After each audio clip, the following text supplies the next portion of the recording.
Yo, what's up, my loyal fan base? It's your boy Blaze Hollow coming at you again with another What If, and this time I'll be bringing you What If Deku ate the hormone fruit part 4. I know it took me a little bit to get this video out, but I wanted to make sure that I at least got something out for February and for the lovers out there. So grab your girlfriend or boyfriend or whichever in between so you can enjoy this video. So start that intro and get into it.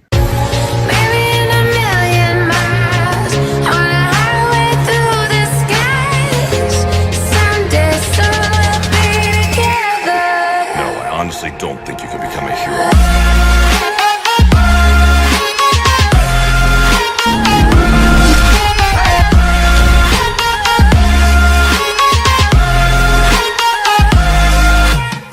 A few years have passed as it brings us to the day of the entrance exam as Izuku, Mina, and Shinso were standing in front of the gates of UA, excited, nervous, and wondering what their future was going to be bringing them today. Most importantly, wondering if their training had prepared them for anything that's to come. Izuku was taking a few deep breaths as she was looking back and forth at both of her friends. Well, if we stand here all day, we won't be able to take the exam at all, so we should get in there. Mina smacked both of her cheeks, trying to snap herself out of her hesitation. You're right, and I'm ready. This is going to be crazy. Shinso was scared as he knew that he had the strength, but he had so much doubt in his heart, remembering what people used to call him, and for some recent family drama that's popping into his head all of a sudden. Do I even deserve to be here? Zuko had a frown on her face, not happy to hear her best friend Shinso talking like that. Of course you belong here, Shinso. You're allowed to take your chance just like everybody else. Ina grabbed both Izuku and Shinso's hands as they started to walk forward towards the auditorium. Enough of this negative talk between the both of you. We need to get in there so we can take the entrance exam, and then afterwards we can talk about this when we're all alone. As they entered the auditorium, they were given a number as they go to sit down in different sections nowhere near each other, which was confusing for them for the longest time as President Mike came onto the scene, proceeding to explain about the robots and the point system. Alright listeners, now that that's all taken care of, remember that you were given a pamphlet. It came with a little note that has a letter on it. Whatever that letter is, you'll be going with that group, and that group will be taking to your active combat portion for your physical exam. And with all that, I just want you all to remember that today is your big chance to go beyond. Go plus ultra for everybody here. Zuko headed towards both of her friends to see what group that they were going to be in. So what letter did you guys get? Ina got excited as she opened her piece of paper first. Looks like I'm in group C. And so opened up his small piece of paper next. That's weird, I'm also in group C. I thought that they were trying to keep people who knew each other split up. Zuko thought that that was really weird as she opened up her piece of paper next. I'm in group C as well. That means that we can work together. Maybe the computer was screwing up and gave us a miracle. The three of them started to head towards the testing site as we cut away from them for a little bit, heading towards the monitoring room where the teachers of UA along with the principal are waiting to view the applicants. And Vlad King noticed something when he was going over his documents. He noticed that group C has 3 applicants that has actually gone to the same school. Do we know if they have any social interaction with one another? Eraserhead just shook his head as he knew that somebody was going to bring it up. Don't worry about it, Vlad. It's to help make an example out of something. Vlad was concerned and curious about this whole development. What exactly are you trying to prove with this eraser? Eraserhead just glared at Vlad King. If you really must know, I'm trying to show people that you don't need a flashy quirk to be an amazing hero, something that I feel like a lot of us have forgotten about. Nezu coughed a little bit into his paw that got both of the men's attention. I have to agree with Eraser. He came to me a few days back with a proposal about the 3 students that he's been training, and I would like to see what they're actually capable of myself. Midnight leaned back in her chair as she yawned a little bit. To be honest, I want to see what my niece and her friends are capable of together myself, since we gave them a week off before the entrance exam. And they've been trying to do some stuff under the radar from what I've been able to tell, so I'm very excited to see what they came up with. As we cut away from the monitoring room and back down with the group at the entrance door as everybody was preparing, stretching, and trying to get over their nerves. Zuko was trying to see what kind of strategy that the 3 of them should be using during the exam. So do you think that we should head towards the center of the mock city, or should we stay on the outer rim and try to help people who might not be able to handle things by themselves? Ina was weighing their options, trying to figure out what they should do. I think that we should head towards the center and help people along the way if they actually need our help, but remember that we need to make our own points to get into UA alleyway as well. Shinso was staring at the gate, feeling like it was a representation of his nerves. I think that we should worry about ourselves. I know that heroes are supposed to help people, but this is an exam. If we spend most of our time helping others, we won't be able to help ourselves. Ina hugged on to Shinso, trying to help him feel better about the situation. It's going to be okay, so can you stop being so negative? With all of our training and new techniques, we should be fine in there. Izuku smiled as she joined in on the hug. Just remember what my father taught us. Those new abilities will make sure that you don't fall behind since you can't use your quirk, and you have us here to back you up, so just smile. And so finally smiles as he hugs the both of them back, holding them tight. Alright, I'll try to see things more positive today. While the three of them were hugging, the gate started to open, only for President Mike to show up on top of it as he was yelling at all of them to go, go, go. There's no countdowns in real battle. Which makes everybody rush into the mock city as the trio actually waits a little bit, letting everybody else go inside as they then go inside themselves. Ina smiled as she kicked off of the ground as she seemed to be leaping in midair until she was as high as the lamppost. Moonwalk. She gets a sky-eye view for everybody so she can see the situation best for them. We got two applicants being sworn by 3-pointers. Izuku rushed forward, almost disappearing for a second. Dave. As she appears right next to one of the 3-pointers, she goes for a spiral kick. Tempest kick. Sending out a slice of pressurized air right through the 3-pointer, cutting it in half. Are all of you okay? And so charges in. Iron Body. Slamming into the remaining 3-pointers, trying to get them away from Izuku. Seriously hate doing that, but I knew it was the quickest way to get them away from everybody. Ina sees the 2-pointer that was coming out of the alleyway right behind Shinso. Look out, Shinso. Shinso turns around surprised as he hardens his body once again. Where the hell did you come from? Ina cupped both of her hands together, making it look like a nozzle as she shot down acid on the robot, melting it before it could slam into Shinso as she comes down right on the ground right beside him. Are you alright? Shinso shakes his head as he was trying to get his thoughts put back together. Yeah, I'm fine. Thanks for having my back. Ina smiles as she goes right back into the air. No problem. Keep your head in the game, and remember, you're just as strong as everybody else here. Izuku finished patching up the two that got hurt by the 3-pointer as she saw them running off to go get more points. She then ran over and then past Shinso. Mom, we need to get more points. The person with the least amount of points in our group has to buy lunch. Shinso stood there for a moment as he saw both his friends basically just leap into action without any hesitation, helping others, but that's when he remembered what Eraser had told him as he started to strengthen his resolve. I will swallow my fear, Sensei. But that's when he remembered what Izuku said while she was passing him. Hey, no fair, the both of you already have an advantage, and I bought lunch last time. As the three of them were actually splitting up during the exam, but they were staying in each other's vicinity, they were able to accumulate a ton of points and stopped every once in a while to help people. But something started to scare the three of them as they started to feel tremors on the ground as they looked up to see the giant 0-pointer stomping its way towards them. Ina goes pale for a second. I don't even think my strongest acid could melt through that thing in time. And so tried to calculate either using his strongest move, the finger pistol, or even the Tempest kick, but then came up short, realizing that he doesn't have enough power to take that thing out. I think we need to run before we get caught up in the 0-pointer's rampage. Izuku thought about it for a second, but then realized what if this was a real situation, then try to come up with a different solution to the problem. We need to try our new technique. Maybe together we can actually destroy the 0-pointer. Shinso was super worried about this, knowing that the new technique relies a lot on him. Are you crazy? We haven't perfected it yet. Don't you remember what Sensei told us? Do not try out new techniques in combat unless you have a good control over it. Ina noticed something in the 0-pointer's path as she squinted her eyes to get a better look at it, seeing that it was one of the applicants stuck in the rubble. Well, things just got a little bit worse because now we have two choices. We either try to save that girl that's stuck in the rubble, or we try to destroy the 0-pointer before it crushes her to death. Zuku used her puppy dog eyes to persuade Shinso. Please, we have to try. We don't know who else is stuck in the rubble behind us. Shinso's heart started to beat real fast as a little bit of blood came out of his nose, but he was able to control himself. Alright, let's do this, but if something goes wrong, don't say I didn't warn you. The 0-pointer was stomping even closer as the three of them got into position. Shinso grabbed onto Izuku's right arm while she grabbed onto his wrist with her 3-hand. Amina grabbed onto Shinso's left wrist and held on with her left hand as the both of them started to spin like a gig, getting the girl to spin in the air while once the 0-pointer was taking another step forward, he started to spin sideways, causing the girls to then go upwards with him, using using their combined energy and rotation to make the massive Tempest Kick. Take this, you annoying bucket of both. Tempest Kick Cyclone. The slash flew through the robot, taking off the tops of 10 different buildings. It's almost like the slash pierced through the heavens as the three of them came down completely dizzy, falling onto their asses. But what they didn't account for was debris from the robot falling down. Shinso was the only one able to act within the moment without even realizing it. He charged forward using Shave to save the girl at the last second before a giant piece of debris could land on top of her, holding her in his arms bridal style, catching his breath. Are you okay, miss? I hope that you are not injured. The girl reveals herself to be Ochako Udaraku, whose cheeks were beet red with sparkles in her eyes as she was looking up at the person who saved her life. Yeah, I'm fine. I twisted my ankle on some of the debris that fell on me earlier, but if it wasn't for you, I would have been crushed. Thank you so much. And so put her down gently as he take a look at her ankle. It's a little bit swollen, but I might be able to get you some help from one of my friends. She might be able to actually heal you up. Ochako didn't really know what to say as she was lost in her own little world of fantasy, staring at the man who risked his life to save hers. It's okay, don't want to be any trouble. Besides, shouldn't you be trying to get more points? We don't know how much longer the exam is going to be going on. Shinso was about to respond when he heard over the loudspeakers that the exam was over, which annoyed him a little bit, but decided to smile as he looked back at Ochako. Well, it looks like it's over anyway. Besides, my friends would never let me live it down if I didn't take the chance to save somebody if I could. Zuko stumbled over to the both of them, still dizzy from the attack. I'm so glad that the exam is over because I can't see straight, but is she going to be okay? And so just shook his head, noticing that Izuku was still delirious and dizzy from the attack because she was talking to a piece of rock instead of actually looking at them. Or talking to a rock, Izuku, I'm over here. Ina was right behind her, only then to throw up on Izuku. I really think that we need to find a new way of doing that attack because I hate throwing up afterwards. Izuku started to feel nauseous as she threw up on Mina. Alright, but you kinda had that coming once you threw up all over me. Ina was disgusted and not very happy for how she was feeling right now, especially after being thrown up on. I understand. I hope that they have showers here so we can clean up. Chaco laughed a little bit while also being intimidated by the two very gorgeous women hanging out with her hero. Her friends are very funny. And so scratched the back of his head, feeling very uncomfortable, wondering why he's always surrounded by women. Yeah, I've been told that. You might actually have to wait for the real medical team to show up. We cut away from the group as we go back into the monitoring room where majority of the teachers were gobsmacked from what they just saw as Vlad King was the first one to regain his voice and speak up. Not powerful quirks, my ass. You basically just wanted to show off your star trainees. He raised her head, put eye drops in for his dry eyes. After blinking a little bit, he looked back over towards Vlad. That wasn't their quirks that they were relying on. Those were the techniques that I've been honing over the years and passed down to them. It's known as the 6 powers. Midnight was using a small paper fan to cool herself off because she was feeling overwhelmed from the display of youth and passion that was put on the monitor in front of her. Besides, if you look over their paperwork, none of their quirks match what they just did. The pink one is known as Mina and has an acid quirk. The one that looks like a carbon copy of Eraserhead here but with purple hair has a brainwashing quirk. And my adorable little niece has a hormone quirk. So basically, Vlad, what you were watching today is dedication and hard work in their training. All Might let out a very excited laugh from his seat. Those three are definitely the definition of plus ultra. Not only were they able to handle a combat situation, but they were able to stop and help a few applicants and heal them, along with trying to give them some self-motivation, and truly are the symbolism of heroism. Kazu was actually very happy to see how well they worked together and cover for each other's weaknesses. I must agree on the amount of trust that they put in each other for an attack like that and not worry for it going wrong is definitely shown. Knipe, who had been sitting in his chair very quietly, thinking about the entire situation. Am I to assume that each one of those kids can do your secret techniques, Eraserhead? Eraserhead nodded his head. They're actually pretty good at it. Izuku specializes in the paper art along with the Tempest Kick. Ina specializes in the moonwalk and iron body. And Shinso specializes in shave and finger pistol, but they're all able to use each one of the 6 powers better in certain categories than others though.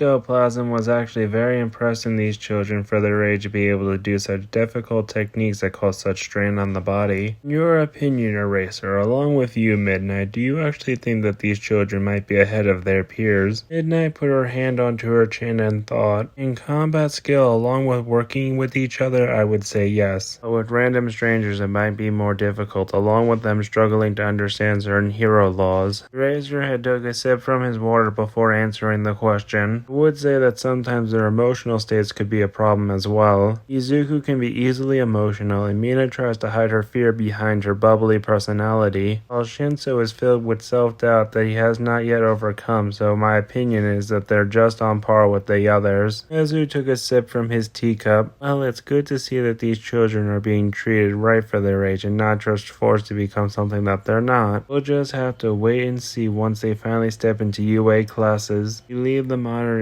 room and see that all the applicants were taking their written tests as they were then leaving out the front gate to head home. The trio was heading towards Izuku House as Mina was jumping all around very bubbly, while Shinso was still trying to calm his nerves, still thinking about what happened towards the end of the entrance exam, while Izuku was trying to figure out what they should be having for lunch. So, what are you guys wanting for lunch? Shinso was trying to count up his score in his head, but was losing track on how many points he had and was worried that he might have to pay for lunch once again once it was brought up. I don't know what I want, but I also lost track of my score, so can you not make me pay for lunch today? Mina saw this as an opportunity to bring up what happened with the brunette. Your attention was probably more on that brunette that you saved. Shinso rolled his eyes, knowing where Mina was going with this. I was just doing the right thing. If I didn't step in, she most likely would have been crushed to death, so don't try to read into something that's not even there, Pinky. Mina puffed out her cheeks a little bit as she playfully ran behind Izuku and then just grabbed her on the breast and squeezed them a little bit. I'm just saying you can have that brunette all to yourself and me and Izuku can focus on each other. Izuku's face turned completely red, trying to smack Mina's hands away. I keep on telling you not to do that in public. He quickly then turned and grabbed onto Mina's boobs. See, how do you like it? Mina decided to take advantage of the moment and made a perverted face with her tongue sticking out. Please be careful with me, mommy, I'm delicate. Shinso was having a little bit of a nosebleed watching the both of them grope each other as he decided to walk up and get between them as he separated them. That's enough, Pinky. I'm not going to let you take Izuku from me that easily. She has the right to still pick between the both of us, so stop trying to force yourself onto her. Mina stuck out her tongue as she playfully punched Shinso in the chest. You're so mean, ruining the moment between me and her. Besides, it would have been good content for the webpage, remember? Shinso's face turned deep red with blood starting to drip out of his nose even more than it was earlier as he leaned on one of the nearby walls to keep him on his feet. Why did you have to bring that up right now? Izuku felt bad for Shinso, knowing that he got nosebleeds really easily but could never figure out why. Careful, if you keep on bleeding out anymore, you might pass out on us. He quickly grabbed out a handkerchief that she was keeping in between her breasts as she handed it to Shinso to help him stop with the bleeding from his nose. Here, use this. Shinso felt himself losing consciousness the moment that the handkerchief touched his nose. I think that the both of you are going to kill me one day. Both girls watched him collapse as they just kept pressure on his nose and quickly got Shinso to Izuku's house. Once they got there, they quickly opened the door and laid Shinso on the couch. While this was happening, Eraserhead came out of the kitchen sipping from a cup of coffee. Let me guess, you girls caused him to have another chronic nosebleed? Izuku kept pressure on Shinso's nose so it wouldn't bleed out anymore. She then looked towards her father figure. I guess, I don't know how we keep on doing it, but do we at least have one of his spare blood bags on hand? Eraserhead shakes his head as he just quickly goes back into the kitchen and grabs a blood bag along with an IV and tubing as he comes back into the living room. I swear, I have to figure out a way to help him beat this bad habit. Midnight just walked through the front door seeing the entire situation. I want to say that this isn't a regular thing that I walk into, but that would be a lie. Mina ran over to Midnight and just gave her a tight hug. Sensei, were you watching us? I hope that we made you proud out there. Midnight stepped back from the hug as she started to hug her own body sexually in an excited way. Watching the three of you work together, especially towards the end, sent a shiver down my spine. Eraserhead rolled his eyes, listening to the both of them just ramble on. No offense, but if the both of you are going to be noisy, can you take it somewhere else in the house? I'm trying to hook up the IV. Izuku was holding onto Shinso's hand tightly. I wish I could fix fix this, father, but every time I try, he just gets worse. He raised her head, was wondering how his adopted daughter could be so smart but yet so oblivious as he just pats her on the head. Don't worry, this is something that he has to get over himself. By the way, congratulations on all three of you passing. Mina was the first to start jumping for joy knowing that they got into UA. I was actually getting nervous since we took so much time with the 0-pointer towards the end that we might have fallen behind in points. Izuku started to clench both her hands together as she was shaking a little bit from rage and excitement. Did he make it in? Razorhead was confused because he knew that he said that all three of them got in. I could have sworn that I just told you that all three of you made it in, so why are you asking me that question? Izuku had a serious look on her face. No, not Shinzo, I'm talking about him. You of all people should know what I mean. Razorhead finally understood what his daughter meant. If you are talking about the bomber, yes, he made it in. The only reason I let him take the test is because you wanted to deal with him yourself at school. Izuku had a wicked smile, knowing that the person who broke her heart and nearly caused her to kill herself is getting closer so she can take her revenge. I'm looking forward to UA even more now that I know he's there. A couple of weeks passed as the trio finally got to step into UA as students for the first time. It took them a while to find the door to Class 1A, but they eventually did. As they stood outside the door, Izuku was trembling as she was restraining herself from opening the door, knowing that a lot of things were about to change for her and her friends' lives the moment that they stepped through the door frame. Izuku turned to look at both of her friends for a second. I understand that the both of you want to take a turn attacking him the moment that you see him, but you're going to have to wait your turn. I want first crack at him the moment I get the chance, so don't do anything reckless, okay? Shinzo was cracking his neck a little bit as he was sipping from an orange juice pouch. I make no such promise if he does anything harmful or stupid towards you. Mina had a mad look on her face. I really don't know why you don't let me give him a few acid scars for what he did to you. Izuku didn't say anything as she finally gripped the door handle and slid it open. But that's where I'm going to leave it off this time, guys. I hope you enjoyed the video and enjoyed the month of love. With all that said, I'm out this time, guys. Bye.